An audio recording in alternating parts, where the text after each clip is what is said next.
आता आपल्या आवडत्या मालिकेचे संपूर्ण भाग मालिका प्रसारित झाल्यानंतर लगेचच पाहू शकता फक्त सन नेक्स्ट वर. भारतातील प्रेक्षकांसाठी मोफत सेवा. सई, डबा घेतलास? अगं ओट्यावरच राहिला, थांब मी घेऊन येते. सई, सकाळपासून बघती काय झालंय? डबा विसरला, हेल्मेट पण विसरत होतीस. थांब आणते मी.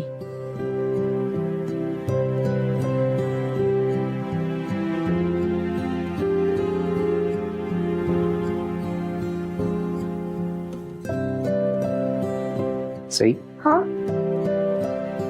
काय झालंय तुला? मला कुठे काय असं का विचारतोयस? तुला होणारा त्रास तू स्वतःच्या तोंडाने कधीच सांगणार नाहीस, पण तुझ्या मनात जी घालमेल चालली आहे ना ती कळतीये मला. खर तर मामाचं कर्तव्य असतं की भाचीला मांडवापर्यंत घेऊन जायचं, पण इथं तुझं लग्न ठरवायला लोक घरी येऊन सुद्धा मी तुझं लग्न नाही ठरवू शकलो. मामा, हे बघ, जे झालंय ना त्याचा दोष स्वतःला नको देऊस. तसं नाही सई, पण माझ्या सुद्धा मनामध्ये खंत आहे. माझी रात्रीची झोप उडाली आहे.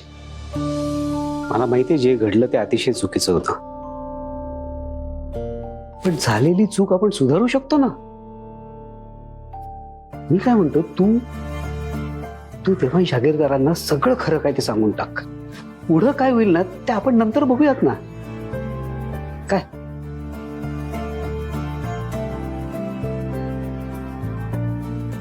नाही मामा, मी आईला शपथ दिली आणि आईला दिलेला शब्द मी नाही मोडणार. हे बघ सई, हे शपथ वचन वगैरे ह्यानी जर का कोणाचं भलं होत असेल ना तर जरूर पाळाव्यात. अगं पण त्यांनी जर का इतरांना त्रास होत असेल ना तर त्या मोडून टाकाव्यात. हे बघ, ऐक माझं, तू सगळं खरं काय ते सांग.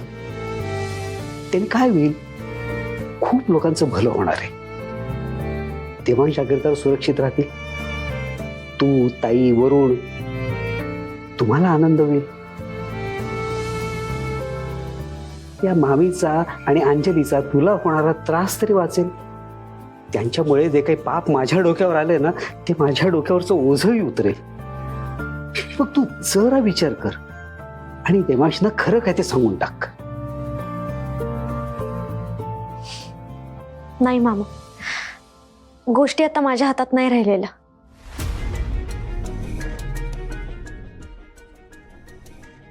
येते मी. सई, सई ऐक ना. सई, सई, अगं मधू,